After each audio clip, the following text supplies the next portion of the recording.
stratégie, c'est l'allocation des ressources. Donc, où est-ce qu'on met l'effort? Les coups les plus surprenants sont les coups les plus puissants. C'est vrai aux échecs, mais c'est vrai dans la vie.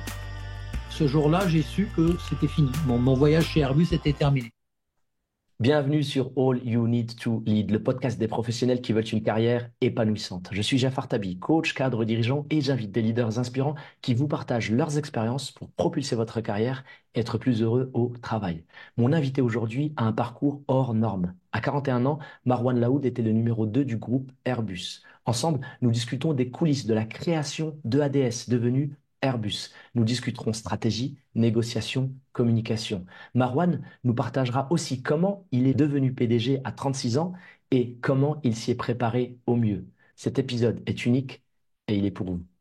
Marwan, merci beaucoup. Je suis honoré d'avoir un architecte de l'Airbus que l'on connaît aujourd'hui parce que tu as joué différents rôles essentiels le long de ta carrière. Tu as aussi eu des postes très prestigieux après même avoir quitté Airbus et je suis très honoré parce que je pense que ton expérience vaut de l'or. Merci. Est-ce que Moi, tu pourrais, s'il te plaît, te présenter? je voudrais d'abord te remercier de me donner cette opportunité. Dans les temps très anciens où j'étais dans le groupe encore chez Airbus, les jeunes savent combien j'aime m'adresser à eux pour les préparer, les former. J'ai fait tous les programmes possibles et imaginables comme auditeur, hein. J'étais déjà suffisamment ancien. Donc merci. Euh, je suis donc Marwan Laoud. Aujourd'hui, je suis banquier d'affaires, c'est-à-dire que je travaille avec Jean-Marie Messier dans une boutique de M&A qui s'appelle Messier et Associés. Messier Jean-Marie est un très vieil ami avec qui j'ai travaillé quand on était, moi du côté Airbus, lui déjà banquier, et on se connaissait d'avant. Auparavant, j'ai passé 6 ans avec Tikeo Capital pour développer leur private equity et développer en particulier deux practices très importants chez eux dans le private equity, qui sont l'aéronautique et la cybersécurité, qui sont des domaines bien connus dans la maison Airbus, où j'étais avant d'arriver chez Tikeo et où j'ai passé quasiment 20 ans, entre début 98 et mi-2017, ça fait presque 20 ans.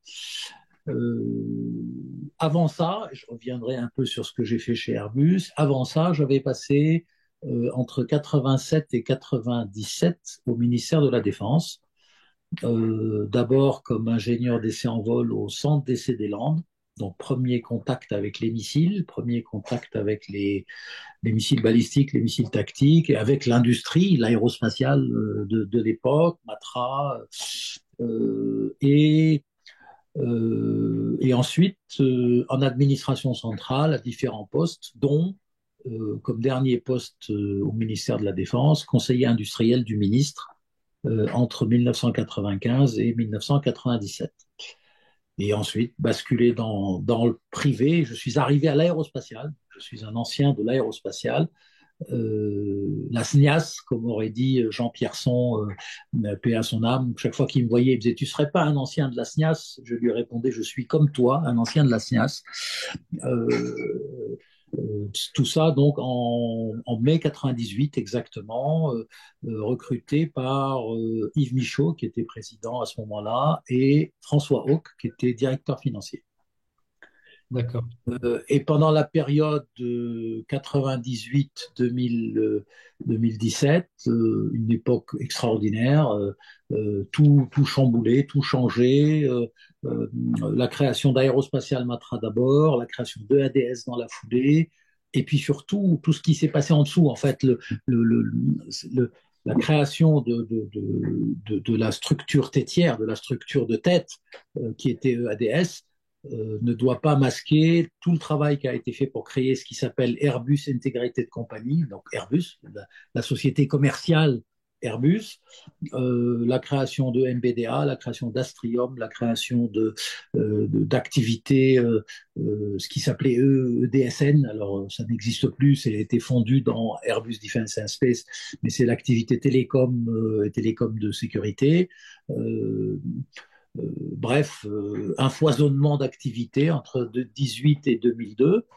En 2002, je suis nommé CEO de MBDA, poste que j'occupe pendant 7 ans, donc pendant 5 ans, pardon, de 2002 à 2007. Et en 2007, je suis rappelé dans le groupe, MBDA étant, disons, aux marges du groupe. Je suis rappelé dans le groupe pour occuper le poste de directeur général délégué à la stratégie et au marketing. C'est le titre français. Le titre en anglais, c'est Chief Strategy and Marketing Officer, poste que j'ai occupé jusqu'en 2017. D'accord.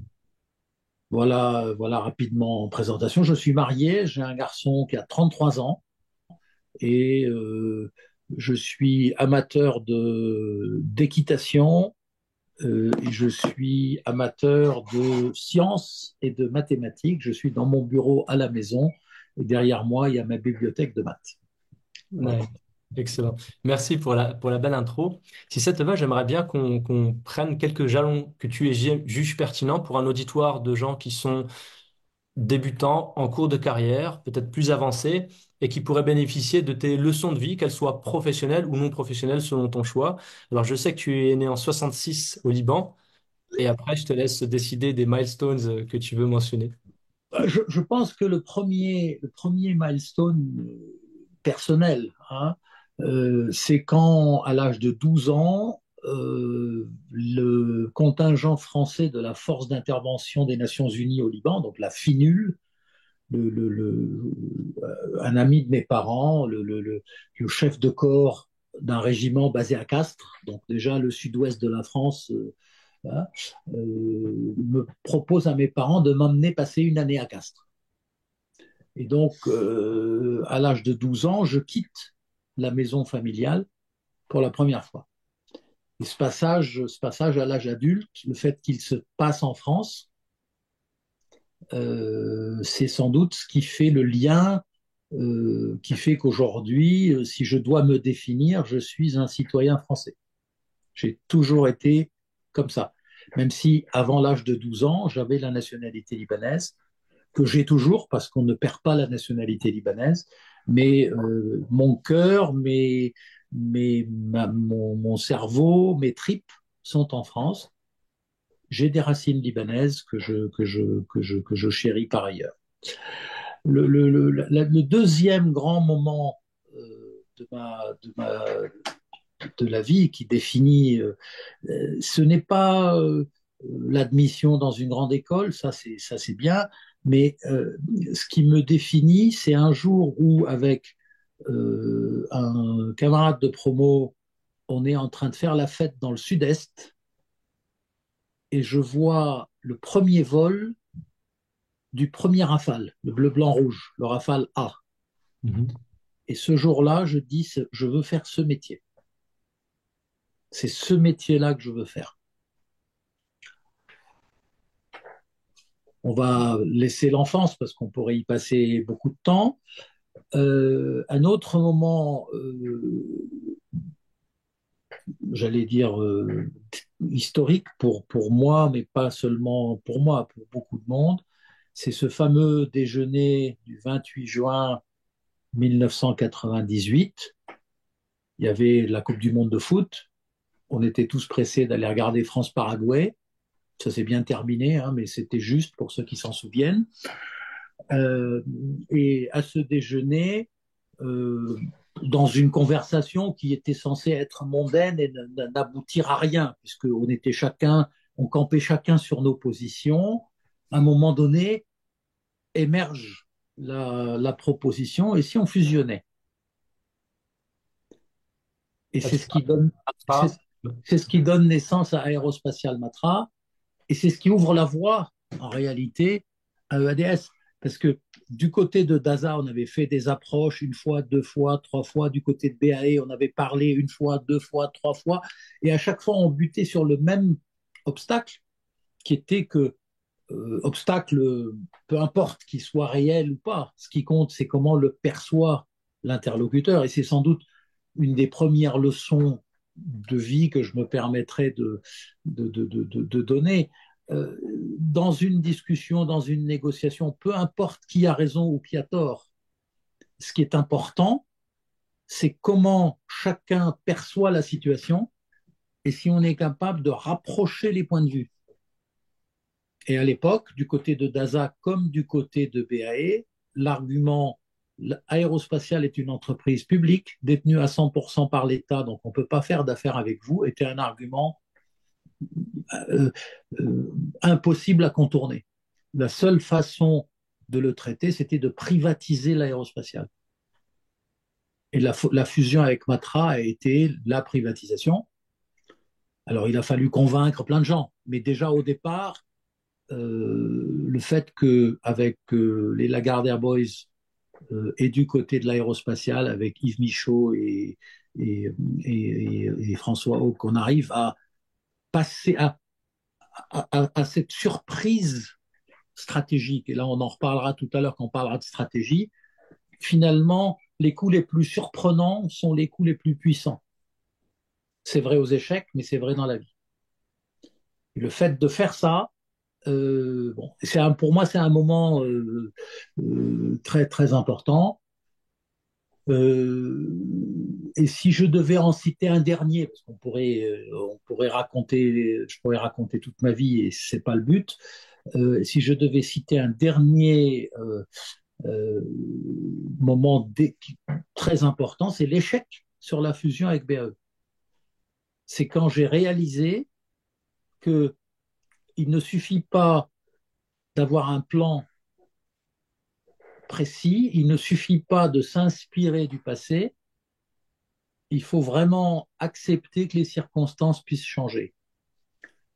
Et je cite souvent un grand stratège allemand qui nous a mis la pâtée en 1870, qui est Moltke, Moltke l'ancien, qui disait il n'existe aucun plan qui résiste au premier choc.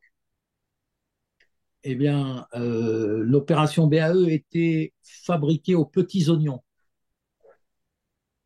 On a juste fait une erreur d'appréciation, j'ai fait une erreur d'appréciation. J'ai considéré que les gouvernements en 2012 auraient le même appétit d'Europe que les gouvernements en 98. Et en réalité, Madame Merkel a dit non, non. Mais que ce soit du côté du gouvernement français ou du gouvernement britannique, euh, ils étaient pour, mais ils étaient très embarrassés. Le résultat, c'est que ce manque d'appétit fait qu'on n'est pas allé au bout. Et donc, de cet échec est né un succès qui est le changement de gouvernance du groupe EADS pour qu'il devienne Airbus Group, puis Airbus aujourd'hui. En fait, nous avons retenu la leçon, j'ai retenu la leçon, nous avons fait une préparation différente pour finalement obtenir les mêmes évolutions sur la gouvernance avec l'accord des gouvernements français et des gouvernements allemands, malheureusement sans qu'il y ait la dimension industrielle qu'incluait le projet BAE. Mais euh, les circonstances peuvent changer, il faut l'accepter. Un plan d'opération ne résiste pas au premier choc. Voilà, j'allais dire quatre moments de ma vie qui comptent énormément. D'accord, super. Merci. Alors, on va creuser un peu tout ça si ça te va. Première question autour de cette fameuse discussion, ton troisième milestone, tu arrives et paf, pourquoi pas fusionner à Aérospatiale avec Matra. Ce merge-là, qu'est-ce qui s'est passé dans ta tête, si tu veux bien, tu vois, parce que j'imagine que c'est pas une surprise pour toi, c'est un des schémas possibles que tu as envisagé. Comment ça se passe dans ta tête? On parlait de jeu d'échecs et de prévision. Le, le, le, la question, et je ne revendique pas seul la paternité, c'est quelque chose qui s'est fait dans ce groupe Mhm. avec Jean-Louis Gergorin, Philippe Camus, Jean-Paul Guth, François Haug, Yves Michaud. Mais le, le, le point clé, c'est toujours dans la résolution de problèmes de poser les bonnes questions. Le maréchal Foch, qui est une des personnalités historiques que j'aime beaucoup, avait l'habitude, quand il était professeur puis directeur de l'école de guerre, de poser comme question à ses élèves, de quoi s'agit-il? Qu'est-ce qu'on cherche? Et à l'époque, qu'est-ce qu'on cherchait? On cherchait une alliance industrielle et capitalistique qui permette à l'ensemble nouveau constitué d'être un acteur de cette industrie aéronautique civile et militaire, qui soit à la fois privée, donc accès au marché. On cherchait ça. À partir du moment où c'est ça qu'on cherche et pas autre chose, on exclut aucune option. J'ai un souvenir inouï de ce moment-là. En fait, pendant toute la période qui précède, il y avait une sorte de campagne récurrente du côté de ce qui était MBD, Matra BAE Dynamics, que j'ai eu le plaisir de retrouver dans MBDA quelques années après, pour dire qu'il faudrait que l'aérospatiale nous vende ses missiles. Parce que l'aérospatiale, ils n'ont rien à faire des missiles, que l'aérospatiale se concentre sur Airbus.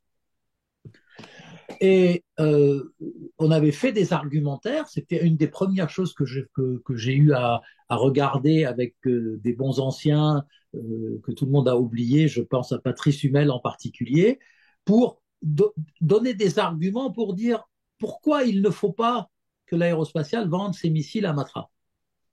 Évidemment, de l'autre côté, il y avait des anciens aussi, Pierre Bourgeon, paix à son âme, qui faisaient des argumentaires pour expliquer pourquoi il fallait que l'aérospatiale vende ses missiles à Matra. Et à partir du moment où on a fait abstraction de ce champ de concurrence, de ce terrain de compétition qu'il y avait, qui était petit finalement, à l'image des groupes, comparé relativement à la taille des groupes, c'était un domaine de compétition assez petit. Quand on dit on va travailler sur la fusion, la première chose que je fais, j'appelle Hummel d'un côté et Bourgeon de l'autre en disant on se retrouve dans mon bureau. Et à trois, on a pris les argumentaires et on les a retournés pour expliquer pourquoi il fallait fusionner. Et donc, à partir du moment où la raison supérieure prime, on est capable de trouver des solutions. Mais le point de départ, c'est de quoi s'agit-il? Quel est le problème à résoudre? Une fois qu'on a traité le problème à résoudre, tout le reste, c'est du détail. D'accord, super. Merci, j'aime bien ton image, elle est très claire. Euh, Petit complément toujours là-dedans. Dans cette réunion, tu te dis, tiens, c'est quoi les contre-arguments? Comment tu fais pour, parce que ça, c'est hyper utile dans toute négociation, quelle qu'elle soit, pour avoir une perception aussi juste que possible des points de vue des autres. C'est-à-dire, quand tu dis les arguments, tu as les arguments qui peuvent te sortir day one, tu vois, et puis tu as peut-être une liste d'autres arguments, ou peut-être même les vraies causes racines qui sont peut-être ailleurs. Alors, on va peut-être élargir un peu pour parler de stratégie. Au fond, si on essayait de définir la stratégie, qu'elle soit d'entreprise ou militaire, c'est en fait c'est l'art d'allouer les ressources. C'est où est-ce que je fais l'effort? Est-ce que je fais l'effort? Finalement, en sport, on a ce problème-là. Je suis tennisman, j'ai un revers du feu de Dieu, je vais essayer de jouer mon revers. Je vais peut-être à l'entraînement essayer de limiter les dégâts sur mon coup droit, mais je vais jouer mon revers. Donc, je construis mon plan d'opération pour jouer mon revers. Euh, Identifier mes points forts. Pardon, partir de quoi s'agit-il? Quel est le problème à résoudre? Identifier les points forts et ne pas hésiter à être non conformiste. Ne pas hésiter à sortir des boîtes, sortir des sentiers battus. Imaginez autre chose. Et comme je le disais il y a quelques minutes, les coups surprenants sont souvent les meilleurs. Quand personne ne vous attend, et euh, c'est comme ça qu'on a fait Aérospatiale Matra, mais c'est pas que ça.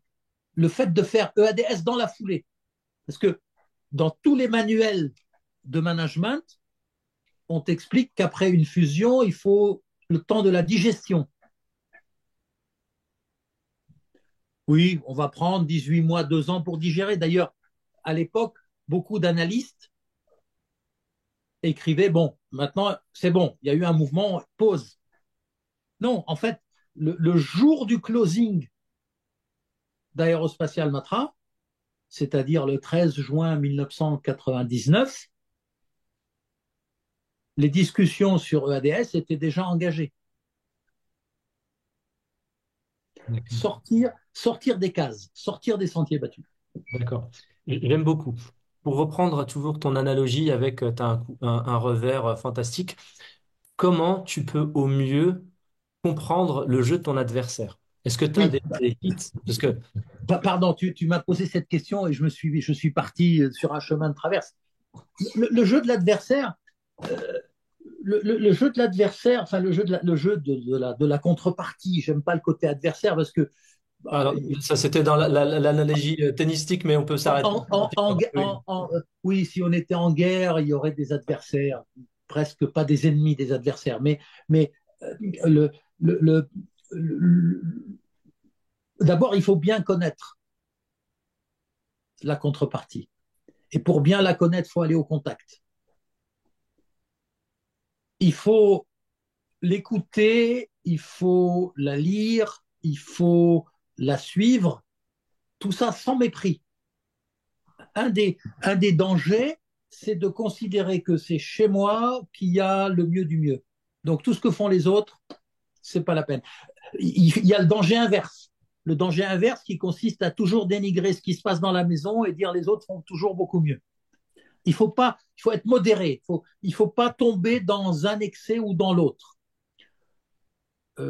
C'est un gros défaut français de tomber dans un excès ou dans l'autre.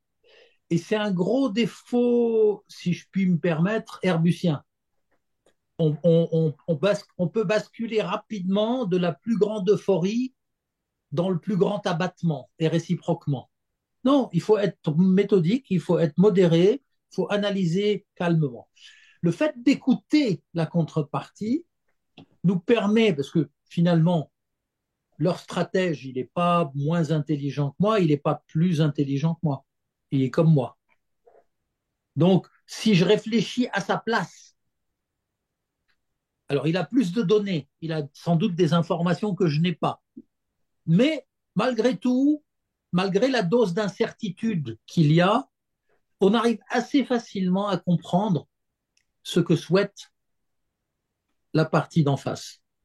Et une négociation où on est capable d'imaginer d'abord, de savoir ce qu'on veut, de quoi s'agit-il, et ensuite de connaître peu ou prou ce que veut la partie d'en face, c'est très facile de conclure.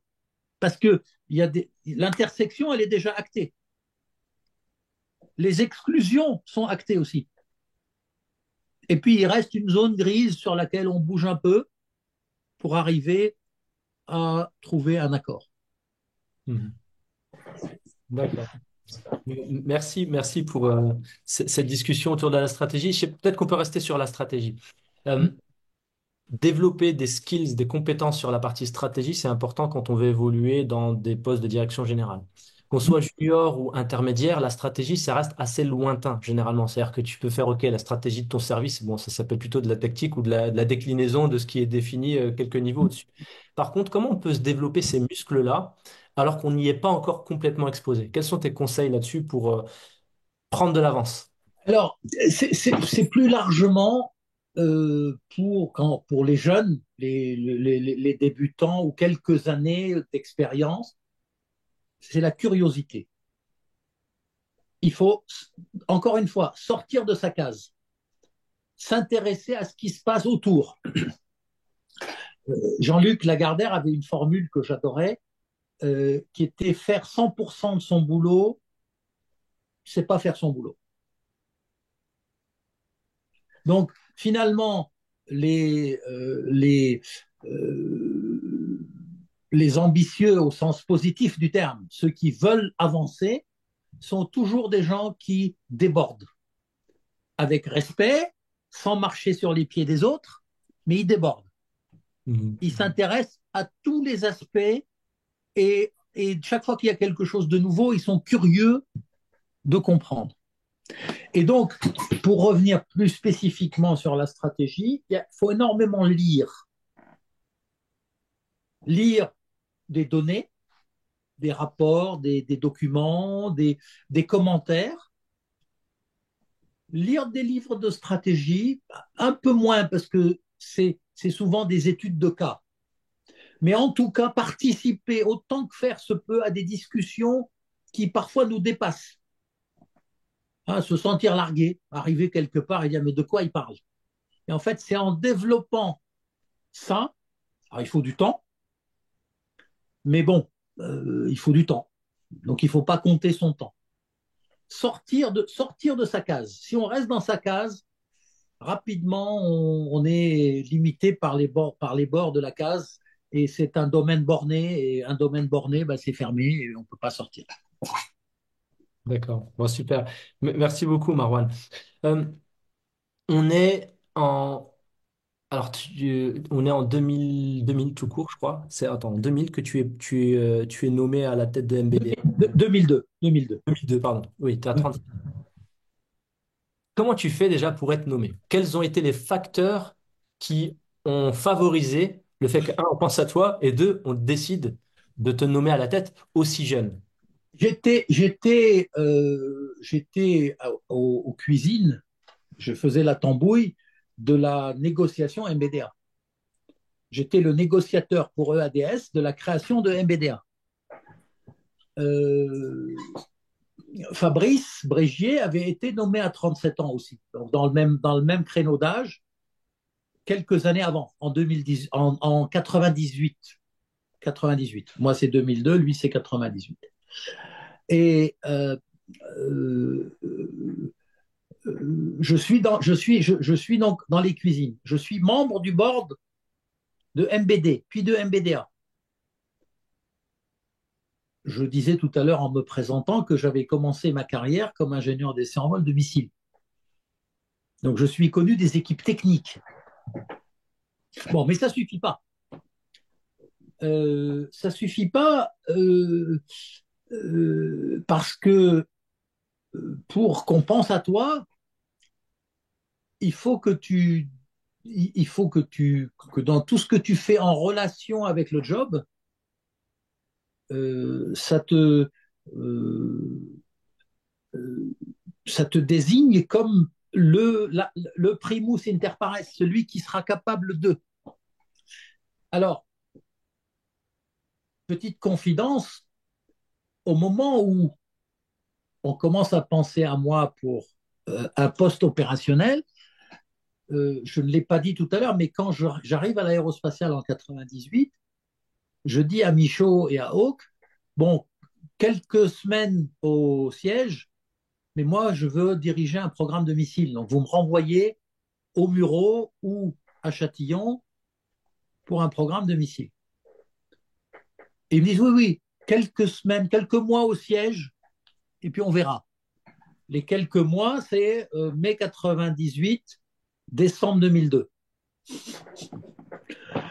Et en fait, début 2002, on commençait à savoir que Jean-François Biguet, qui dirigeait Eurocopter à l'époque, allait prendre sa retraite. Et donc, Philippe Camus, qui était CEO de ADS, dit, voilà, je regarde dans mes jeunes brillants, qui pourrait remplacer Jean-François Biguet. Et il me dit, est-ce que ça t'intéresse d'aller remplacer Jean-François Biguet? Je dis, ah, attends, formidable, bien sûr.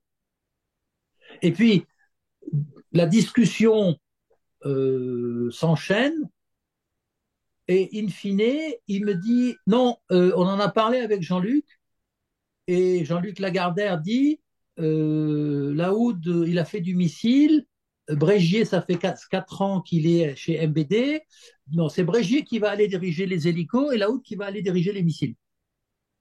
Voilà comment, voilà comment ça s'est fait naturellement. Euh, le conseil que je donne, c'est il faut beaucoup bosser, euh, il faut avoir du culot. Tu peux spécifier, quand tu dis avoir du culot, est-ce que c'est à un moment donné exprimer son ambition? Est-ce Oui, que c'est autre chose? Ouais, ok. exprimer ton ambition et ne pas hésiter. Jean-Luc me demande, me fait venir. Et il me demande, il me dit, pourquoi vous voulez changer? Vous êtes notre meilleur atout pour faire des M&A. Et je lui ai répondu du tac au tac. C'est venu tout seul. J'ai dit, monsieur, vous avez un hara. Vous savez ce qu'est un bout en train? Il me dit, oui, je sais ce qu'est un bout en train. Je dis, ben, patron des M&A, c'est un bout en train. Il était mort de rire et il a dit, c'est bon, allez. Donc, il faut avoir du culot et puis il faut avoir de la chance. Et ça, je suis désolé de le dire, c'est pas. Il faut avoir de la chance. J'ai eu la chance de rencontrer Philippe Camus, avec qui aujourd'hui j'ai une relation toujours. Il est retraité, mais c'est quelqu'un qui a énormément compté dans ma vie, dans ma carrière. Et Philippe était resté impressionné par la conversation du fameux déjeuner et puis toutes les interactions qu'on a eues ensemble, comment on a négocié Casa, comment on a négocié, enfin plein de choses, plein de choses. Et donc, naturellement, cette chance, elle se manifeste par le fait que il y a des bonnes, il y a des bons esprits, des bonnes personnes qui t'identifient et qui veillent sur toi. Et ça, c'est bon. Mais d'aucuns pourraient dire qu'on provoque la chance. Oui, oui, tout ça, c'est vrai. Mais il y a cette part-là qu'il ne faut pas sous-estimer, le fait de faire les bonnes rencontres. D'accord. Donc, bon, j'aime beaucoup. Je pense qu'effectivement, il faut la provoquer. Et puis après, bah, il y a une partie quand même qu'on ne maîtrise pas. Donc, tu as la chance, à un moment donné, on te dit, écoute, tu vas prendre MBDA. Je sais pas quel est l'horizon de temps. C'était quoi? C'est 6 mois, 9 mois? On me dit, tu prends MBDA en juillet et j'ai pris mon poste début décembre. Donc, ça fait 4-5 mois. D'accord. Donc, qu'est-ce que tu fais à partir du moment, peut-être même que tu as commencé avant qu'on te dise tes prix, certainement au moment où tu as dit on pense à toi, peut-être que tu as toi-même essayé de montrer que... J'aimerais bien qu'on rentre un peu dans la tête de Marwan, se Ouais. préparer au mieux à son day one. Alors, il y a trois grands axes auxquels il faut tout de suite penser. Le premier, parce qu'on n'est que dépositaire de quelque chose. Quand on dirige, on n'est pas propriétaire. On nous confie un objet, on nous confie surtout un groupe d'hommes et de femmes, et il faut à un moment donné le rendre. Et il faut le rendre dans un état différent, meilleur si possible, de celui dans lequel on l'a pris. Alors, la phrase est simple, mais tout est dedans. Il faut d'abord identifier l'état duquel on part. Ensuite, il faut définir ce que, en mathématiques appliquées, on appelle le critère d'optimisation. Je veux optimiser quoi? De quoi s'agit-il? Toujours la même formule. Une fois qu'on a identifié ce qu'on veut améliorer, et je pourrais illustrer ça par l'exemple de MBDA, mais j'essaye de faire quelque chose d'abstrait pour que ça puisse servir partout. Une fois qu'on a identifié ce qu'on veut améliorer, alors il y a un, deux, trois, quatre axes d'amélioration, plus on se perd. Faut pas être, faut être concentré.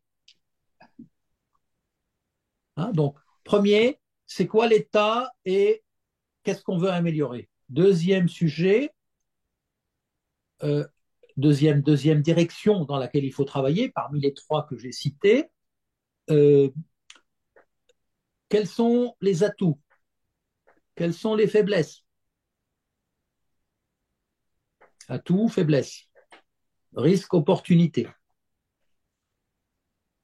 Une fois qu'on a bien identifié cet aspect-là, il y a un troisième point qui est le cœur du cœur, c'est travailler sur l'humain. Je veux faire ça avec qui? Quelle équipe de direction? En dessous, c'est quoi la situation? C'est quoi la moyenne d'âge? C'est quoi la culture dominante? C'est quoi le... Et une fois qu'on a défini ces trois directions de pensée, le plan, il vient tout seul. Il s'agrège tout seul. C'est ce que j'ai fait pendant l'été les 2002, qui a été un été très studieux. J'ai travaillé beaucoup avec un jeune homme à l'époque qui est devenu mon secrétaire général chez MBDA, puis mon secrétaire général chez ADS, qui s'appelle Jean Sabatet, qui est toujours dans le groupe. Donc, bon. Et on a travaillé sur les grands sujets de MBDA à l'époque, c'était l'intégration. Qu'est-ce qu'on veut faire en matière d'intégration? Encore une fois, de quoi s'agit-il? Quel est l'axe, quel est le critère d'optimisation? Est-ce qu'on veut que ce soit intégré? Est-ce qu'on veut pas que ce soit intégré? Qu'est-ce que ça donne? C'est quoi l'effet sur sur l'entreprise? Alors, vu des actionnaires à l'époque, MBDA était black zéro, il ne gagnait pas d'argent. Donc, il fallait mesurer comment on était capable de satisfaire les propriétaires, les actionnaires, mais en fait, ce n'était pas la finalité. C'était un sous-produit d'une approche plus stratégique qui était de dire on va intégrer MBDA, on va en faire une entreprise modèle en Europe, on va devenir numéro un mondial. Et l'année 2003 a été une année d'implémentation. Et puis on a commencé à dérouler à partir de 2004 et 2004, 2005, 2006, 2007. Quand je quitte MBDA, MBDA fait, il n'y a pas la guerre en Ukraine à ce moment-là. Il n'y a pas, la défense est plutôt en chute libre. Et malgré tout, on est effectivement numéro un ou numéro un bis mondial. On fait 3,5 milliards de chiffre d'affaires. Et surtout, il y a un esprit MBDA. Il y a un esprit MBDA. Alors, j'en veux pour preuve que Jean Sabaté, encore aujourd'hui, réunit l'équipe de direction de temps en temps. Et il y en a qui viennent d'Italie, il y en a qui viennent du Pays de Galles, il y en a qui viennent de la Barbade, parce qu'ils sont retraités là-bas. Euh, voilà. Donc, il y a cet esprit. Euh, et donc, très fier de ce temps MBDA que j'aurais pu citer comme moment important qui me définit, mais en fait, c'est une période. C'est une très belle période de ma vie professionnelle parce que j'ai pu mettre en application ce qu'on fait en théorie, en fait, en matière de stratégie. C'est euh, de quoi s'agit-il? Qu'est-ce qu'on veut faire? Qu'est-ce qu'on veut améliorer? On change l'équipe, pas complètement. Il y a la règle des trois tiers, les trois tiers de Panis là, ou de Marius qui s'appliquent. Il y a un tiers de dirigeants qui adhèrent tout de suite. Il y a un tiers de dirigeants qu'il faut un petit peu aider. Puis il y a un tiers qui rentre pas dans le système et cela sans animosité et en toute amitié, faut leur dire bon, écoute, on va changer. D'accord. Et ça se passe bien. Un des points qui me semble essentiel, modestement, je n'ai pas ton expérience, mais c'est la capacité à exécuter rapidement. Et Ouais. pour ça, se faire un avis sur ton équipe de direction future. C'est-à-dire que tu as des gens qui sont peut-être brillants, mais s'ils adhèrent pas à ta vision, effectivement, il vaut mieux s'en séparer ou leur offrir quelque chose qui est différent parce qu'ils vont pas t'aider. Dans quelle mesure tu arrives à gagner du temps pour faire en sorte que cette décision de dire je vais continuer avec Titi ou pas avec Titi, tu le fasses suffisamment tôt Et donc, tu as dit l'été était studieux. À un moment donné, tu as dû, j'imagine, aussi rencontrer ton équipe de direction. C'est quoi l'ordre de grandeur, enfin, le calendrier un peu macro entre... Alors, j'ai pris de MBDA le 1er décembre 2002, un peu plus tard, le 10 décembre, on va dire. Le board avait lieu le 10 décembre, mais peu importe, j'étais déjà en train de dérouler. Euh, le comité exécutif de MBDA était complètement à ma façon, à ma manière, à une exception près, fin 2003. Donc en une année, j'ai changé quasiment toute l'équipe de direction. Et il y a des gens qui sont restés, évidemment, comme on a dit tout à l'heure. Il y en a qui restent et qui sont des piliers. Mais ça s'est fait, et ça s'est fait sans heurts. Euh, C'était très difficile, a priori, comme ça, vu de l'extérieur, parce qu'on venait d'intégrer la partie italienne. Et donc, il y avait encore un côté, l'Italie contre le reste du monde. Et c'est une de mes plus grandes fiertés, c'est justement que ce soit la partie italienne ou la partie allemande qui est venue après, puisqu'on a fait l'acquisition de LFK en 2005. C'est de les avoir intégrés tout de suite et d'avoir réussi à créer cet esprit qui est transcendé les frontières. Comment tu fais ça? C'est quoi les leviers que tu as utilisés pour justement faire en sorte qu'on oublie qu'on est italien ou pas italien et qu'on casse les plans? Il y a une règle simple, c'est que le patron, c'est pas qu'il est anational, c'est qu'il a toutes les nationalités. Donc, il faut être capable de se mettre dans la peau des Italiens, dans la peau des Allemands, dans la peau des Britanniques, que ce soit les équipes ou les officiels, parce qu'en plus, il y a les ministères de la Défense qui sont derrière. Donc, être capable d'aller parler à Jeff Hoon, qui était ministre de la Défense britannique, de la sécurité de la Grande-Bretagne. Et être capable de parler avec l'amiral Di Paola, qui était chef d'état-major général en Italie, des enjeux de l'Italie en Méditerranée occidentale. Donc, et ne pas juste se contenter de ce qu'on est, comme je l'ai dit au tout début de notre discussion, je suis viscéralement français. Mais si je veux diriger MBDA, il faut que je sois capable de comprendre mes interlocuteurs. C'est ce qui fait un peu la spécificité de la défense. C'est que quand on parle de défense, on est un instrument national. Et donc, une entreprise internationale de défense, c'est un oxymore. Et en fait, la résolution de ce paradoxe apparent, c'est on est plus britannique que les Britanniques, on est plus allemand que les Allemands, on est plus français que les Français, on est plus italien que les Italiens. Et puis, ce qui est difficile, c'est quand il y a un petit conflit entre eux. Parce que ça arrive de temps en temps. Alors, heureusement, c'est des tout petits conflits. Mais arriver justement à dire à Michel Alliot-Marie, Madame, euh, vos équipes vous disent que votre intérêt est là, et moi je vous dis que votre intérêt il est par ici. Être capable de faire la même chose avec Jeff Moon, avec l'amiral Di Paola, avec le secrétaire d'État allemand, c'est ça bon. Et pour ça, alors il n'y a pas qu'une seule personne. Le CEO doit être capable de faire ça, mais il faut s'appuyer sur l'équipe. Hein, parce que on n'est pas omniscient, donc il faut que je m'appuie sur Guy Griffiths pour comprendre le Royaume-Uni, il faut que je m'appuie sur Mario Di Donato pour comprendre l'Italie, il faut que je m'appuie sur Werner Kaltenegger pour comprendre l'Allemagne, et tout ça pour montrer finalement à l'intérieur de l'entreprise que quand on est CEO, on est le CEO de tout le monde. Ouais, très beau et c'est On très clair. on n'est pas le CEO de Toulouse ou le CEO de Hambourg ou le CEO de Brême. Euh, la sélection des gens, Hmm. le facteur confiance, il est super important. C'est-à-dire qu'il y a les gens qui ont fait la guerre avec toi, si tu veux, tu sais qu'ils te mettront pas enfin, de coups de poignard, etc. Donc, comment tu fais pour développer et maintenir ton portefeuille de gens avec qui tu as envie de travailler euh, et aussi identifier les talents, parce que c'est aussi avec les talents, peut-être des gens qui ont 20 ans de moins que toi, mais alors pas 20 ans quand, pas quand tu as démarré MBDA, mais en tout cas plus jeunes que toi et qui vont faire l'avenir aussi.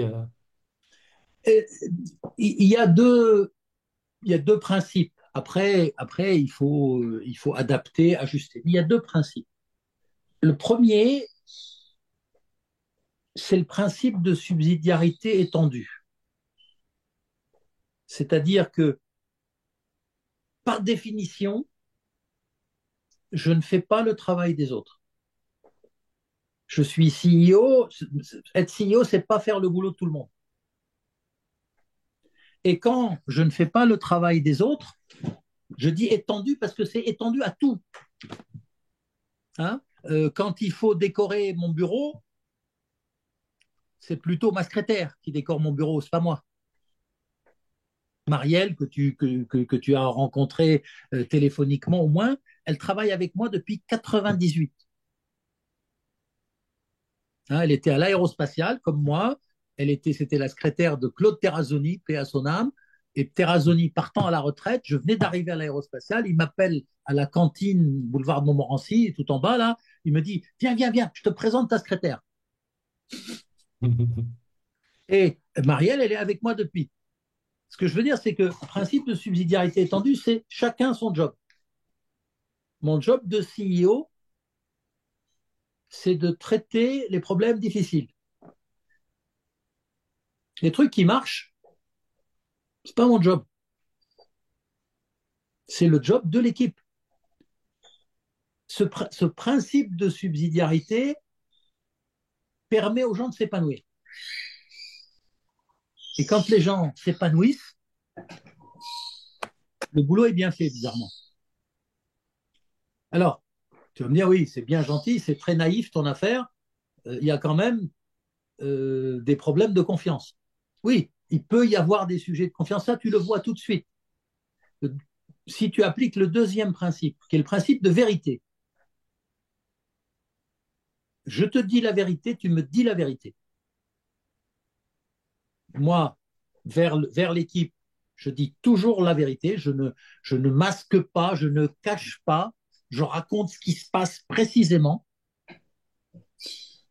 et j'attends de l'équipe la même chose. Tout, euh, tout accommodement avec la vérité entame la confiance. Alors, on va prendre des exemples très précis. Euh, euh, euh, sur toujours MBDA, pour ne pas parler d'autre chose, on pourrait parler d'autre chose. Quand on fait le, on signe le contrat FSAF phase 3, donc le plus gros contrat de production de missiles de l'époque. Depuis, ils ont dû en faire d'autres, mais euh, euh, on a un problème avec, avec la France. La France est en retard pour approuver le contrat. Alors évidemment, on est au tout début de l'intégration de MBDA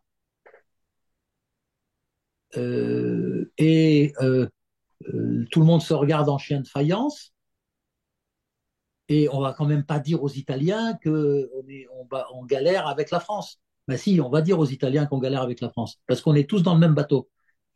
Les Italiens de MBDA. Tu vois le truc? Je vois le truc et j'entends intellectuellement, j'achète. Ouais. Je me suis confronté à des situations où l'idée, c'est pas je comprends qu'il faut pas mentir ou il faut éviter de mentir. Parfois, c'est dans un intérêt de la société que de masquer certaines choses ou de manquer de transparence. Typiquement, tu es en train de jouer une partie d'échecs, t'as pas envie de dire à tout le monde parce que tu sais que ça va se savoir. Non.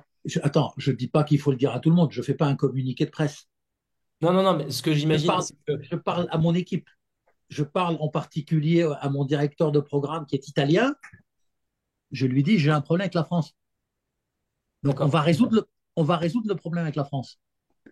Et donc, j'attends de lui que quand il a un problème, il y a quelques semaines après, on a un missile qui part et qui fait 70 km à l'intérieur des terres et qui tue une chèvre en Sardaigne, ça nous a valu d'aller au tribunal. Enfin, c'était sérieux, hein. Oui, je Euh, peux comprendre les implications potentielles en dehors de la chèvre. j'attends qu'il y ait la vérité. La vérité. La clé de la confiance, c'est de dire la vérité. Pas de mensonge. Alors après, on peut donner son avis, on peut minimiser, mais il faut se dire la vérité. À l'intérieur d'une équipe, on ne peut pas vivre, il n'y a pas de confiance, il n'y a pas de vérité. D'accord. Toi, tu parles du cercle restreint Ah de oui, ton bien équipe, sûr, bien hein. sûr, bien sûr, Une fois que tu l'as stabilisé et que voilà, bien ok. sûr, bien sûr, bien sûr. Et ça, tu le vois tout de suite. Quand tu fais tes premières interviews quand tu arrives et que tu fais tes premières interviews, tu vois ceux qui t'expliquent où sont leurs problèmes, tu vois ceux qui n'ont jamais de problème, et mieux encore, tu vois ceux qui t'expliquent où sont leurs problèmes et qui te disent les solutions, c'est peut-être ça, je pense que ça doit être ça. Et donc là, tout de suite, tu classes les gens dans différentes catégories. Ceux qui ne veulent pas d'histoire et donc pour vivre heureux, vivons cachés. Ceux qui sont réalistes et ceux non seulement qui sont réalistes, mais qui sont actifs. Hmm. D'accord, ça marche. Dans la recherche parce que quelque part, ton portefeuille doit évoluer. Donc, tu as à un moment donné peut-être l'opportunité de rencontrer des jeunes dont tu vas essayer d'évaluer le potentiel. Moi, je sais qu'un des conseils qu'on m'a donné assez tôt et que j'ai trouvé très utile, c'est d'avoir une liste des talents to follow. Tu vois, les gens que tu as rencontrés comme ça, tu te dis, bon, peut-être pas tout de suite, mais je le sens bien. Quels sont, toi, tes méthodos, si tu en as, hein, ou tes pratiques? Alors, ça agace beaucoup mon équipe rapprochée. Ma porte est toujours ouverte. C'est-à-dire quand on m'écrit, encore aujourd'hui, des gens que je connais pas, des étudiants, je réponds. Alors, malheureusement, j'ai pas trop. Enfin, il m'arrive des fois de zapper LinkedIn et donc de rattraper derrière sur LinkedIn, mais j'aime bien aller au contact. Un jour, il y a une étudiante à Dauphine dans un master spécialisé qui m'écrit, je la connais pas, hein, j'ai jamais entendu parler d'elle, qui dit est-ce que vous seriez d'accord pour venir faire une conf? Allez, hop, je vais faire une conf. Alors, j'ai une bonne mémoire des têtes et des noms. Donc, je n'ai pas un carnet sur lequel il y a les talents to follow. Mais quand j'ai rencontré quelqu'un une fois, je m'en souviens. Mhm. Et le résultat, c'est que j'ai un portefeuille, je constitue aujourd'hui un portefeuille encore de jeunes. Je suis arrivé chez Messier, j'ai vu tous les stagiaires, Excellent. vu tous les stagiaires, un par un. Bon, il y en a qui sont top, il y en a qui sont moins top, mais j'ai une idée précise de tous les stagiaires. Le, le, quand j'étais plus jeune, j'allais dans les conférences. Je participais. Alors aujourd'hui, en plus, avec les moyens en ligne, c'est formidable parce qu'on n'a plus besoin de se déplacer. Alors c'est du temps, c'est du temps. Mais bon, on a 55 heures par jour, donc il faut travailler 55 heures par jour. Ok. À propos, comment tu fais pour justement travailler 55 heures par jour? C'est quoi tes... Donc, t'as parlé déjà de principe de subsidiarité donc, et le fait de te dire je fais que mon boulot et pas le reste. Enfin, en Ouais. tout cas, je fais pas le boulot des autres, plutôt, devrais dire ça. Est-ce que tu as des recos pour justement aller chercher de la performance individuelle quelque part dans ta gestion du temps? Euh, la micro-sieste, Tu pratiques? 5 minutes. Quand je suis fatigué, alors je dors pas, mais je m'assois et pendant 5 minutes, je vide le cerveau. Je ne pense plus à rien. Alors les yeux se ferment pas, les sens sont éveillés, mais je suis requinqué juste après. Euh, avec l'âge, je fais très attention à mon alimentation. surtout que j'ai des tendances à l'embonpoint qui sont héréditaires, me dit-on, peu importe. Donc il ne faut pas que je me laisse aller. Euh, le sommeil, alors j'ai la chance de dormir peu, je dors 5 heures, de temps en temps je fais une nuit qui rattrape, c'est-à-dire je fais 8-9 heures d'affilée. Euh, faut dormir, dormir dans les avions. C'est insupportable pour, euh, pour les équipes qui rêvent de voyager avec toi. Dès que le moteur tourne, je ferme les yeux et j'attends le toucher des roues. Donc, quand je fais 13 heures de vol, ben, je dors 12 heures. Hein, D'accord. voilà. Ça, c'est sur le physique. Après, il faut être curieux, comme je l'ai dit au début, il faut tout lire. Il faut prendre à peu près n'importe quoi. Alors, très vite, on fait du tri. On sait que, bon, ok, ça va vite. Je diagonalise. Euh, D'autres choses qu'il faut lire et relire. Euh, il n'y a que comme ça que tu es capable d'absorber, en fait. Mm. Alors, on n'est pas tous égaux s'agissant de mémoire. Moi, j'ai la chance d'avoir une bonne mémoire, mais la mémoire, ça se travaille. La mémoire, ça se travaille. On entraîne sa mémoire. On lit, on relit.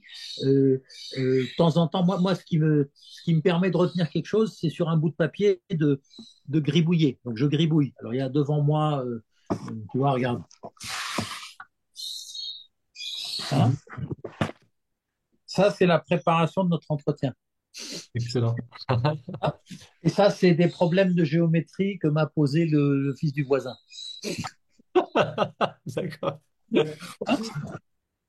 Donc, ce que je veux dire, c'est que chacun sa méthode, mais il faut travailler sa mémoire, lire, euh, attiser et étancher sa curiosité. À la fois l'attiser et l'étancher. Ouais, super. Merci, merci beaucoup. Il y aurait plein de choses à dire. J'aimerais qu'on passe quand même. On te connaît beaucoup. Si on cherche Marwan Laoud, on va trouver plein de choses sur BFM. Donc, tu es très exposé aux médias. Et Ouais. les médias, ils ont aussi l'art, parfois, ne serait-ce que pour générer un peu plus d'audience, d'aller te prendre un bout de phrase et te le mettre quelque part. Quels sont tes conseils, toi, pour être bon communicant quand on est exposé à l'externe? Alors, il y a, il y a d'abord deux principes et ensuite il y a quelques petits trucs, quelques petites astuces. Le premier principe, c'est qu'il faut toujours dire la vérité. Toujours dire la vérité. Quand on ne veut pas dire, quand on ne veut pas parler, le dire. Ne pas être astucieux, ne pas chercher la phrase astucieuse qui permet de répondre. Non, ça, je ne vous le dirai pas, parce que c'est confidentiel. D'accord. Donc si je te dis, est-ce que vous êtes en train de réfléchir à l'acquisition de la société X et que vous êtes ou pas en train d'y réfléchir, tu vas dire je réponds pas, point. C'est ça? Écoutez, non, non, pardon, je ne commande pas les acquisitions, surtout quand elles ne sont pas faites. Ça marche. Ça marche. Ça, c'était Bon, un point, tu voulais donc, en dire d'autres? le principe, c'est le principe de vérité.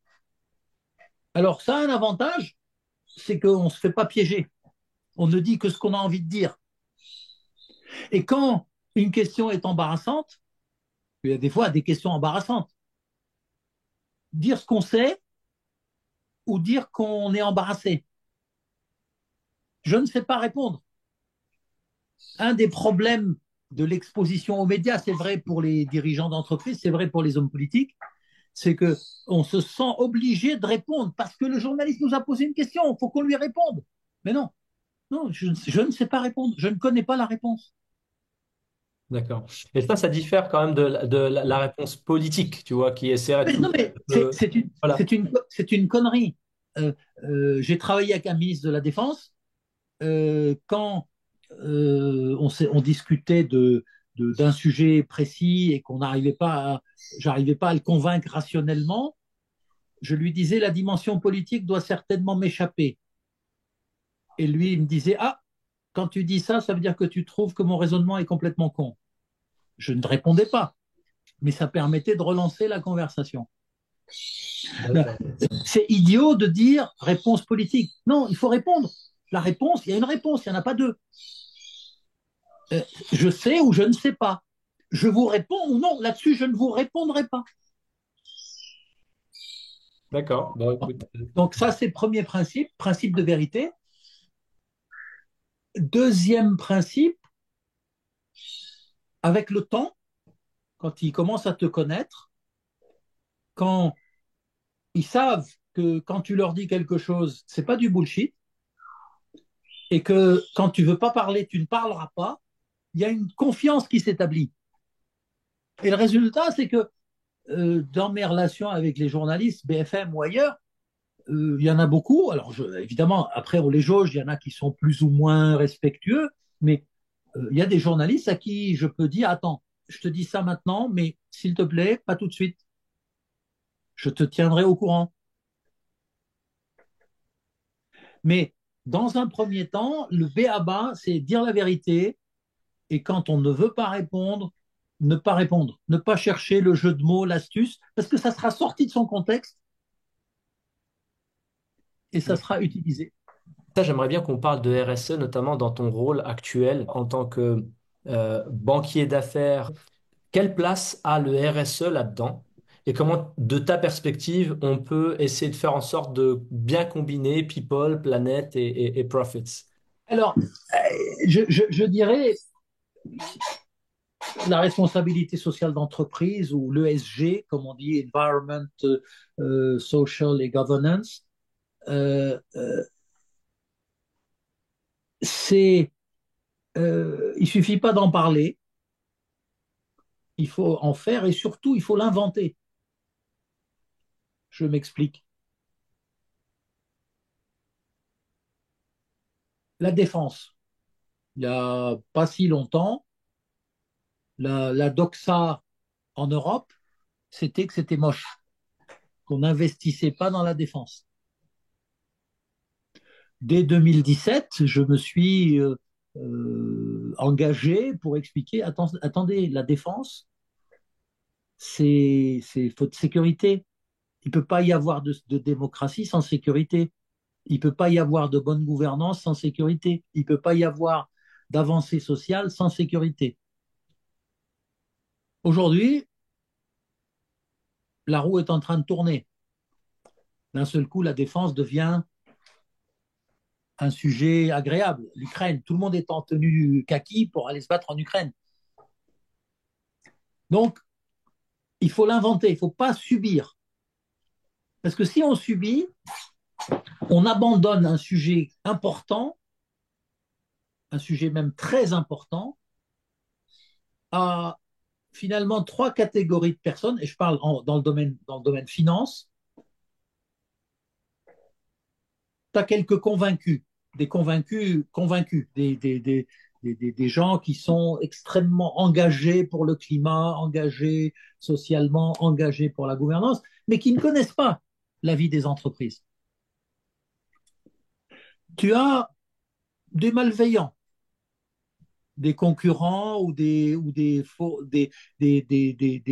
prestataires de concurrents ou des adversaires, voire des ennemis, qui disent hop, on a un vrai angle là pour gêner l'industrie, pour gêner la production, pour gêner l'économie européenne. Il n'y en a pas beaucoup, mais il y en a quelques-uns. Et puis aussi, et surtout, tu as un paquet de paresseux. Quand tu es dans une institution financière, tu vois arriver une directive fumeuse sur on ne traite pas avec les entreprises qui fabriquent des armes. Pour reprendre la défense, je disais que c'était en train de changer. Quand tu es sérieux, tu regardes, tu dis oui, bon, Airbus, oui, effectivement, il fabrique de l'armement, mais enfin, Airbus, c'est l'Europe, c'est la France, c'est l'Allemagne, c'est... Non, le paresseux, il raye Airbus de la liste. Alors Airbus n'a pas de problème parce qu'Airbus est tellement grand que si la banque A ne veut pas lui prêter, il y aura le fonds machin qui voudra lui prêter. Mais imagine la même chose pour une petite entreprise. Donc, si on ne veut pas laisser la RSE entre les mains des naïfs, des malveillants ou des paresseux, il faut prendre ça à bras-le-corps. C'est un sujet de CEO. Et c'est un sujet de CEO pour déterminer quelles sont les thématiques qui sont dignes d'un investissement. Je rappelle, la stratégie, c'est l'allocation des ressources. Donc, où est-ce qu'on met l'effort? Et surtout, pour inventer les critères, pour être influent dans la définition des critères. On ne va pas laisser ça uniquement, il faut accepter qu'elles interviennent, on ne va pas laisser ça uniquement aux ONG et aux fonctionnaires qui n'ont jamais vu une entreprise.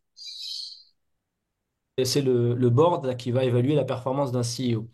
Le board, jusqu'à il y a très longtemps, bon, c'était one PNL, on parle de 3 PNL, mais bon, machin. C'est quoi ta vision, on va dire, réaliste de terrain sur... Je suis contre les profits before quelque chose, par principe. Hein, le fait de dire je vais calculer le profit avant les actions RSE, moi je suis contre. Il y a un profit, c'est un profit, point. Mhm. On n'est pas des cons, on est suffisamment intelligent pour comprendre que oui, voilà le profit et on a eu tel investissement, on a fait tel choix parce que c'était plus conforme avec notre politique RSE. Mais le fait de faire des... Ça, c'est un des trucs de paresseux encore. Hein, je te découpe le PNL en trois. Il y avait un CFO chez BAE qui s'appelait Georges Rose, avec qui j'ai négocié notamment la création de la société Airbus, qui me disait I don't like EBBS. Tu connais EBIT, EBIT, Ouais, ouais. donc Earnings Before Ah, BS comme bullshit. Interest and Tax. Ouais. Non, EBS, c'est Earnings Before Bad Stuff. Ah, d'accord. Ok. Ok. Ouais, excellent.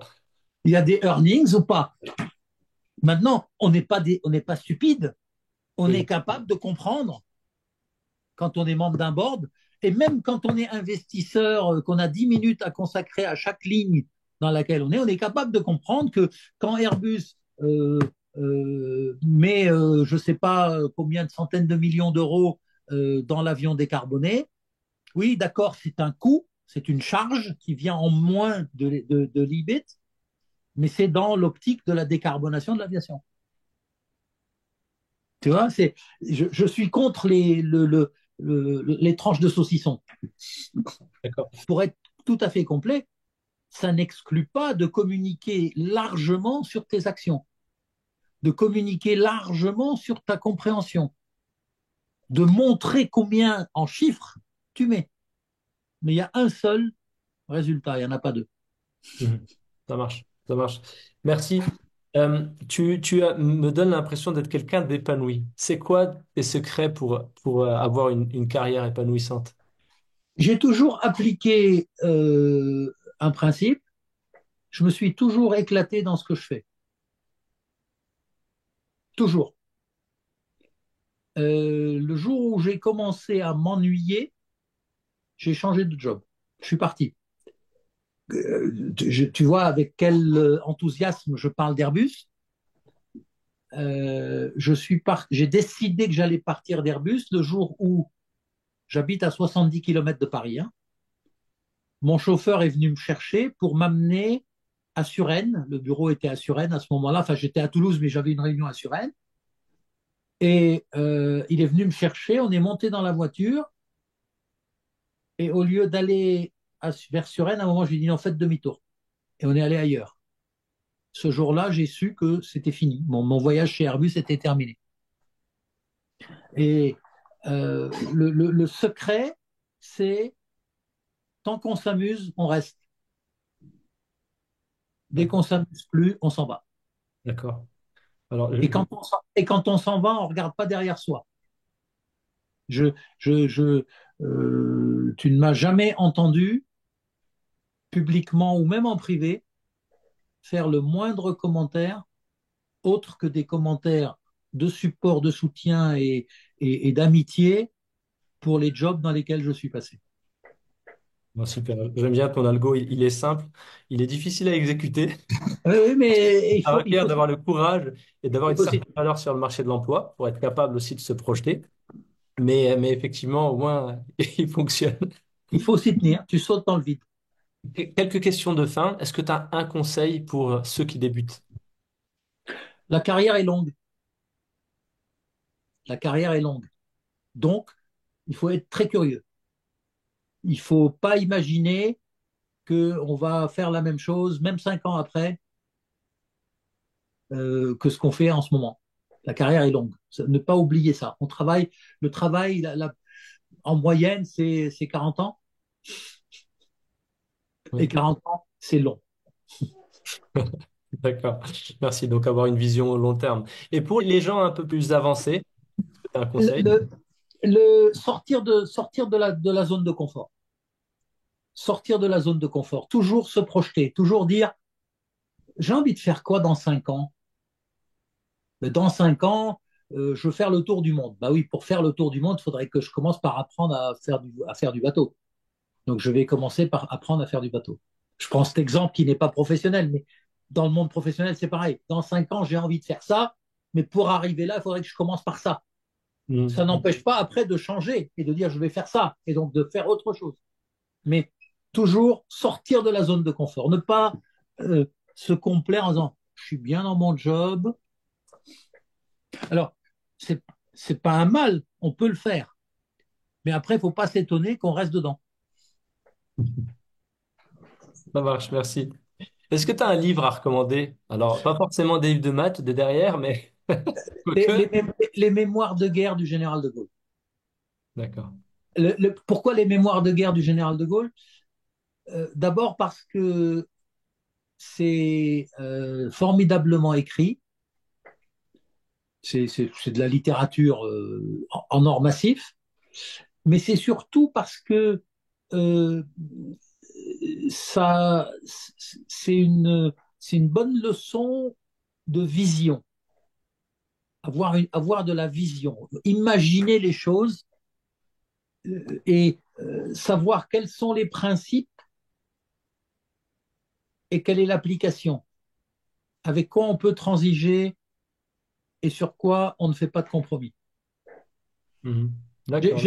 J'ai mis longtemps à me décider parce que comme je te l'ai dit et tu le constates, je lis énormément. Et donc, je me suis dit finalement, si je devais en garder qu'un, les mémoires de guerre du général de Gaulle. D'accord. Merci beaucoup. Est-ce que tu as une personne qui t'inspire? Alors, tu as un Alors, certain plusieurs, pas mais une, pas une. Je suis admiratif des pères fondateurs du GIE Airbus.